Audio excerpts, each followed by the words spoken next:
on, everybody? It's your buddy, it's your pal Spaz Phoenix, the YWC Reality Check, here with your predictions for NXT Halloween Havoc Night 1. Why am I only doing Night 1? Because we realistically only have a card for Night 1. Ilya Dragunov versus Carmelo Hayes is going to be on Night 2. The finals of the Women's Breakout Tournament is going to be on Night 2, but that's basically all we have for Night 2, so I'm guessing on Night 1 we're going to build towards Night 2, and I'm going to do another podcast like this one. So I'm gonna have to do this one in halves. It's gonna be like a mini WrestleMania, except spread over 2 weeks and not at all a WrestleMania. Anyways, gonna be a lot of fun. I don't think there's gonna be a lot of really big, decisive shit going on this show. I do think there's gonna be a lot of fun. It's NXT in its current iteration. It's Halloween, so you know I love it. It's an elevated episode of the weekly show, and it's not a proper pay-per-view. So all things being told, I don't expect it to set the world on fire. I do expect it to be a lot of fun. I'm really biased. I really like Halloween. I like the fact that if anybody was going to adopt the Halloween Havoc sort of mantra, that it was NXT. Now, I will say, like I say every year, I would love for this to become a proper pay-per-view. I really would. But for right now, we'll have to settle for it the way it is, what it is. It does feel weird for them to do an elevated episode of NXT after the episode of NXT that squashed Dynamite. Oh yes, the squash. Never really done the proper ratings breakdown before. If you want to see the ratings breakdown that I did on NXT, please go check out the one that I did 1 or 2 pods ago. Also went into quite a rant about the MJF and Juice Robinson thing, because I think that was morally reprehensible. But we're not focusing on that tonight. We're focusing on this tonight, and it's worth pointing out, including the main event. There's five women's matches on this show, which makes me think of the 5 women that are going to fight for a women's championship in Saudi Arabia. Neither of these are things that Mr. Tony Khan would ever do. And does that make me childish? Absolutely. Is it true? Absolutely. So, let's talk about the breakout tournament first, because I really don't know what embellishment I can put into this. It's Lola Vice versus Carmen Petrovic and Kalani Jordan versus Ariane Grace in the 2 semifinals. I mean, Kalani Jordan's winning the tournament. So it's going to be her versus Lola Vice in the finals. Lola Vice is getting a lot of rave reviews. I don't think she's bad. I just don't think she jumps out to me.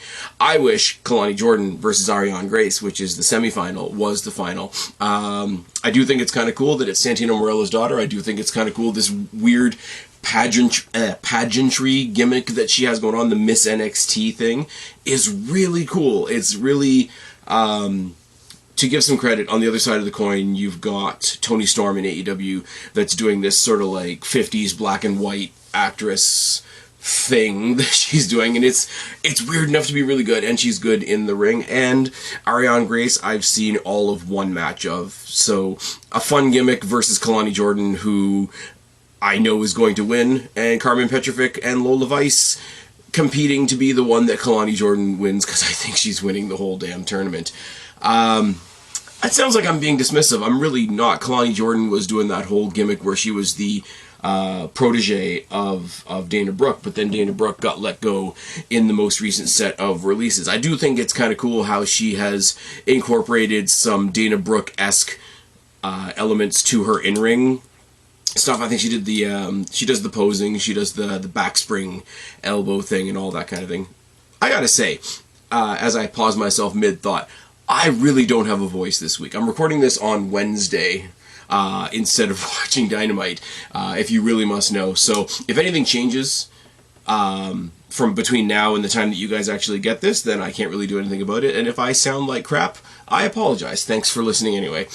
Lola Vice, Kalani Jordan are going to go on, and then the following week, Kalani Jordan's going to win the whole thing. That's my early prediction. There's a prediction for Night 2 for you.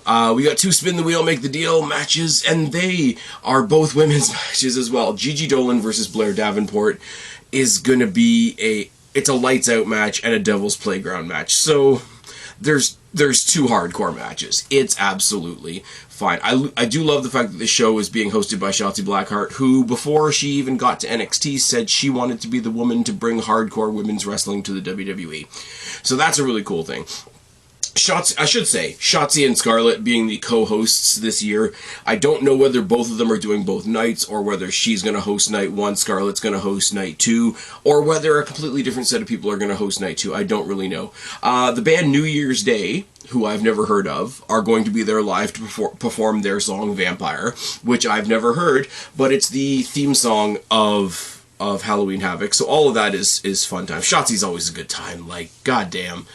Her match with Kiana James this past week was a lot of fun. Since she got the haircut and she's doing the spiky thing, and if you follow her on social media, she's taking the spiky hair into like a Hellraiser type gimmick.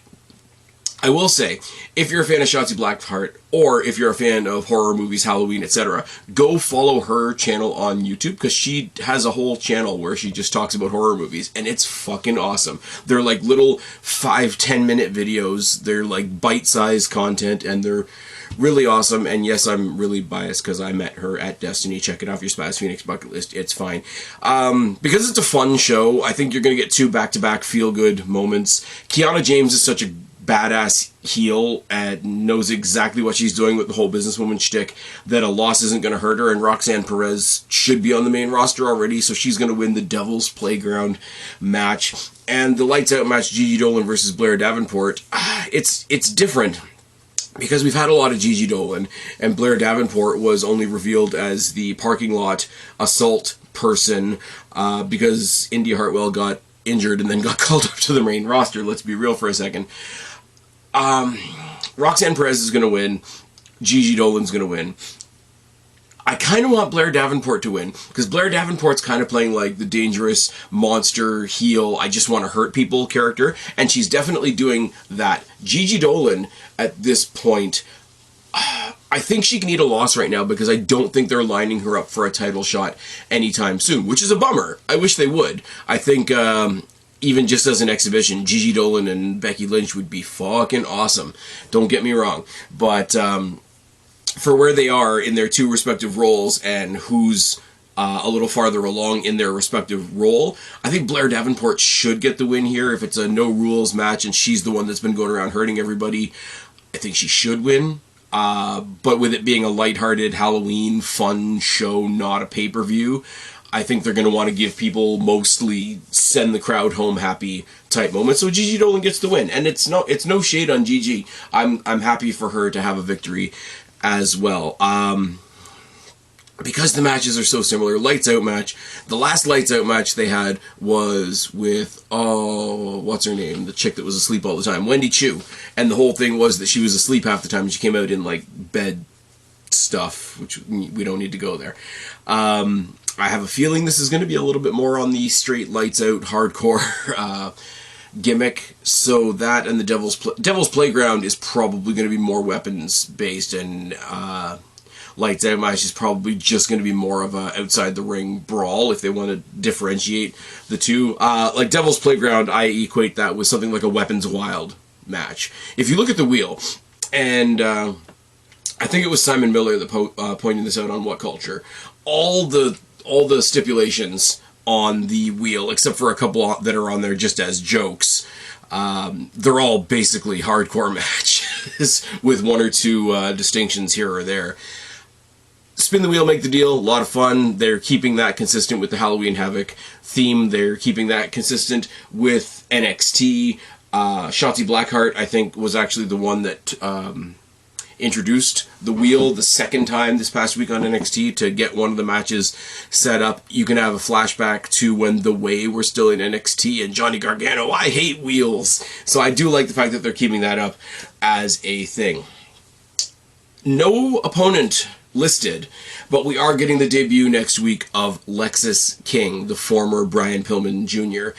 This gimmick that they've got with him, I watched him in AEW, in the tag team that he had with Griff Garrison, and they lost their third, Julia Hart, to the House of Black.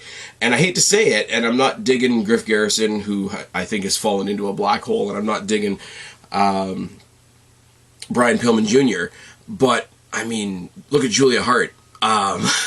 You guys know how I feel about AEW, but one of the coolest character things they've done in a while is the absolute way that Julia Hart has adopted this sort of like, it's lazy to say, but female Undertaker type of gimmick, and the way that she's done that is made me give a whole lot more of a shit than what she was doing as the cheerleader with the jocks, and that didn't really do anything for me, I'm not gonna lie. This whole thing where he resents being called by Brian Pillman's name because he never really knew him, he hated lying to all the other wrestlers that grew up knowing his dad better than he did, so he's pushing all that away. The way they've done this thing, and I've mentioned it before, you know, name changes in WWE when people come in are usually pretty lame. Let's be real for a second. But the way they put the name together, the name King being like his actual, like whoever his actual father figure was, and Lexus being for his sister Alexis, I think is the way that story goes, it's good. I can buy it. I can get invested in it rather than roll my eyes at it. It's like, not that WWE ever did anything with him, but it was like the explanation behind Curtis Axel. Michael McGillicuddy becoming Curtis Axel made sense when they told you why. When they give you a reason, like when Priscilla Kelly came to the WWE, I'm sure there is a story, but I don't know why she's called Gigi Dolan now. This works, and they didn't do, again, AEW has platformed a lot of people and pushed a lot of people. Brian Pillman wasn't really one of them. Brian Pillman in the tag team of the Varsity Blondes, was it? Wasn't really, they were a jobber tag team. Did I ever think they were going to win a match? No. The way they're presenting him here, the way they're presenting him, his debut on a elevated episode, and they're making his debut one of the key features of this elevated television special, makes me think almost immediately that this guy is going to be treated like a big deal. It's very much like I've been saying for the past couple of weeks, I'm not the biggest Jade Cargill fan, but the way that WWE has treated her before she's technically made a debut, before she's really even shown up on a show, she's just kind of been, you know, glad-handing in the back and staring down a couple people. One, it's going to be great for Lexis King. It's going to be great for Jade Cargill. I mean, Cody Rhodes is a slightly different case because he was kind of coming home again. But seeing these kind of presentations and these kind of welcomes to the company makes me a little bit more hopeful for other people that I would like to see come over, like a Daniel Garcia or a Sammy Guevara or a return of FTR or something like that. So very, very cool. I don't think who he's facing is really going to matter. It's definitely going to be a squash match. There's footage floating around right now that he has made his in-ring debut off of television on sort of like the Florida house show loop, and you know, you can't really tell much from that, to be perfectly honest with you, but I'm looking at it. I'm looking forward to it, and as soon as he debuts in NXT, I'm going to put what I have seen on my television from AEW of Brian Pillman Jr. in a box, stick it on the shelf. Okay, starting from day one, Lexis King, moving forward. For the tag team titles, not that I think that they're going to change hands, but this is just a fun match, isn't it? It's the family, Tony D and Stax, taking on Chase U, Andre Chase, and Duke Hudson, with, what's her name? God damn it, Thea Hale and JC Jane in their corners. Now, I will not go into this very much because, once again, I'll tip my hat to What Culture. The fact that JC Jane is supposedly corrupting Thea Hale, but while she's been corrupted, she's had a better winning win-loss record, I should say. She's been going to class. She's been boosting her Chase U mates even more. So she's been corrupted in a positive direction. I don't know. Is this where JC Jane shows her true colors and finally turns on Chase U and costs them the title shot? Is this where both of the girls fuck over Chase U? Or is this just the family wins because the family is over as hell? My worry, as always, is the conversation we always have. You know, after Carmelo Hayes lost his title, was he going to go up to the main roster? Sure, Carmelo Hayes should be on the main roster. Like I say, a Roxanne Perez should be on the main roster. If the family, if Tony D and Stax lose those tag team titles, are they going to the main roster? It's the only one where I kind of pull back, and I still have that lingering, is this going to die 1,000 deaths on the main roster feeling. I hope not. But I also think the family could stay. The Bada Boom Bada Bing Battle Royal was a lot of fun. I did think for a second that they were going to give it to Humberto and Garza just because they've sort of rebranded them as more serious wrestlers. They're not Los Lotharios anymore. They've got their Freddy Cougar tattoos and all that shit. So they're going to do something at some point. What's the name? Humberto Carrillo has those pants that are like half long wrestling tights and half old school Buddy Murphy tights with the shreds. It's interesting. It's different. The whole battle royal until the last two teams, and then down to a straight match where the Creeds kind of got fucked actually. So that's going to happen at some point. The Brawling Brutes being on NXT as a tag team has lasted way longer than I thought it would. Everybody else is excited about In the Mud, and I couldn't give 3 less fucks. I'm not gonna lie. It's gonna be a lot of fun. It's gonna be character driven. Andre Chase going up against Tony D is going to be hilarious. And send a shout out to Michael Sidgwick, Michael Hamflett, Adam Wilborn. When they have to review this show, Adam Wilborn in the impressions is gonna go fucking nuts. Is he not? Let's talk about something else. Let's talk about something a little bit different. Because one of the more surprisingly serious things they've done on NXT recently is the concussion story of Von Wagner, going back to his childhood when he basically had to have his skull reconstructed because he had some kind of, malformation and he was mistreated as a kid and all these other things. I don't know if I've talked about this at like before. It feels out of place. The seriousness of the story feels out of place on NXT. And it doesn't mean that silly NXT is bad. It doesn't mean a serious story is bad, but they don't seem to mesh very well. But they did the thing where they cut to black and Braun Breaker did the thing with the steps. It was very effectively done. If nothing else. Von Wagner sort of becoming everybody's favorite Frankenstein is kind of funny. People have hinted at the fact that while they put his head back together, he's actually going to show up on Halloween Havoc as Frankenstein. But we're getting Braun Breaker versus Mr. Stone. And that's just because he got up in Braun Breaker's face. After what happened at the last pay-per-view where he jumped on Braun Breaker's back and got his ass handed to him. And he got so pissed off about what's happened to his friend Von Wagner that he challenged Braun Breaker and then immediately realized what he had done. I'll tell you the brilliance of this, and I don't know that many people are going to settle on this part of it, right?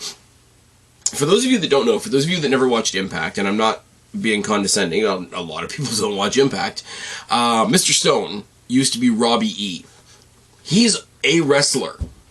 Mr. Stone is a wrestler, or has been a wrestler at the very least. The only wrestling match we've seen him in NXT is a match that he had with Rhea Ripley, ironically, where he just got his ass handed to him, because that's what WWE does. The thing that's cool about Mr. Stone is that he is a wrestler, but he's so into this character as the dorky, hapless, sort of helpless manager that puts his foot in his mouth, that even though I know he's a wrestler, I'm going to watch this show next week thinking, why is Braun Breaker beating the fuck out of that manager? And I don't know how they've achieved that, because I definitely watched Robbie E. and Zema Ion, who is now Joaquin Wilde in Legado del Fantasma, when they were in a group and they had the DJ gimmick in TNA, and it was what it was. They all had big hair and they did stuff with Snooki. I mean, Snooki also was at WrestleMania, so who knows what the fuck I'm talking about. This is going to be Mr. Stone either getting his ass handed to him around the ring, or this is going to be Mr. Stone actually becoming a wrestler. Do I actually think that's going to happen? Probably not. If there's some reason that he hasn't been a wrestler, that he's only been a manager, like did he get injured before he got to NXT? I don't know. I've never heard any stories like that. You don't want to hear a story like Corey Graves, who was a wrestler, got himself injured, was told he couldn't wrestle anymore, so he became a commentator. I mean, rumors recently have been actually that Corey Graves is cleared. I would love to see Corey Graves in the ring again, if that's a possibility. But if that's not the case here, I'd really like to know why Mr. Stone has a manager's role here and has never actually wrestled, other than comedically getting his ass handed to him by Rhea Ripley, which just puts him in the same category as somebody like a Paul Heyman or a Paul Bearer. Rest in peace. No pun intended. Whatever this is going to be fun. It could be a 5-second slam him, pin him, and treat it like he just won at WrestleMania because Braun Breaker's a dick. It could be have him beaten in 5 seconds, but then make it last a couple minutes because you want to torture the guy because Braun Breaker's a dick, and I think either one of those will work. If you get a couple flurries from Mr. Stone, or if he actually decides to become a wrestler, I think that would be fantastic. I think Von Wagner and Mr. Stone becoming tag team champions, throw the two of them in with the family and Chase U, then you've got a hell of a mix of people there. I don't know what to say with that match, though. I really don't. The main event, like I say, 5 women's matches on this show. Tony Khan could never. Becky Lynch versus Lyra Valkyria, which started off as a, oh my god, I grew up, worshipping you because we came from the same place. You came from just down the road from me, and you're such an inspiration to everybody back home. And then suddenly this week, Lyra Valkyria is like, actually, nah, I'm kind of pissed off that you were the first Irish-born women's champion, not me. And it's like, to be fair, how long has Becky Lynch been in the WWE? And she was never the NXT women's champion. But, I mean, look who she had to contend with at the time.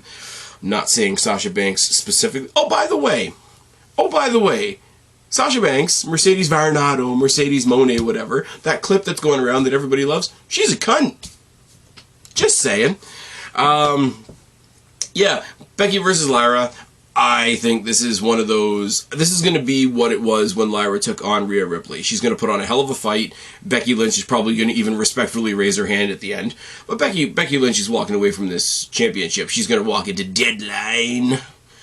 Unless they're doing the Iron Survivor. But if they do, would they do an Iron Survivor for the title? That could be interesting. Put Becky Lynch in the Iron Survivor defending her championship. I had never thought of that until just now, so you guys are seeing my thought process in real time. Becky and Lyra is going to be a great match. It's going to be a great showcase for Lyra. It's going to be a great showcase for what Becky Lynch is doing for the division again. I think it's kind of funny.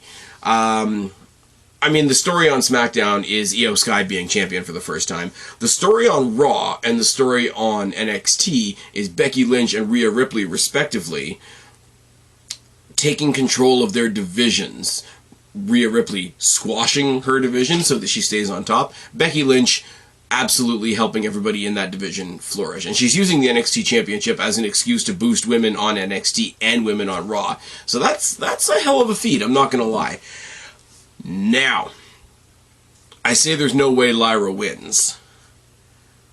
Unless there was a little face that popped up at the end of NXT there while Lyra was in her locker room on a TV screen for reasons. It was weird.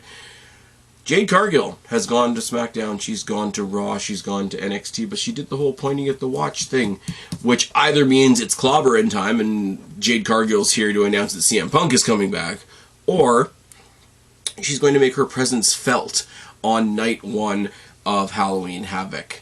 Now, there's a couple ways this could go. Becky wins, Jade Cargill, they do the old school thing on NXT where a champion retains and then the next challenger comes and steps up. I don't think they're going to have Jade Cargill wrestle on NXT, but she could make her statement on NXT. She could just step up to Becky Lynch and say, you know what, I'm your next challenge, title or not, whatever. She could come down and cost Becky Lynch the title, and then say, okay, let's go settle this on Raw, which would be awesome. She could help her retain the title in some sort of thing that Becky Lynch doesn't expect, and say, I want to be the next person to fight for that championship, and we'll do it on Raw. I'm not going to do it here. Or, what I had suggested on Twitter a couple of days ago is, what if we get Becky Lynch versus a debuting Jade Cargill for the NXT Women's Championship at Survivor Series? Now, it doesn't sound like it makes any sense, does it? But that belt is being carried by Becky Lynch, who's one of the 4 horsewomen, or the 3 remaining horsewomen, I should say. One of the biggest names they have in the division right now. It's riding Becky Lynch's shoulder into a Big 4 pay-per-view, and that is where brand new superstar Jade Cargill gets her title shot, gets her debut, gets her first platform. It does great guns for Jade Cargill. It does great guns for the prestige of the NXT Women's Championship. It does great guns for Survivor Series because all the hype surrounding the debut of Jade Cargill will be on Survivor Series.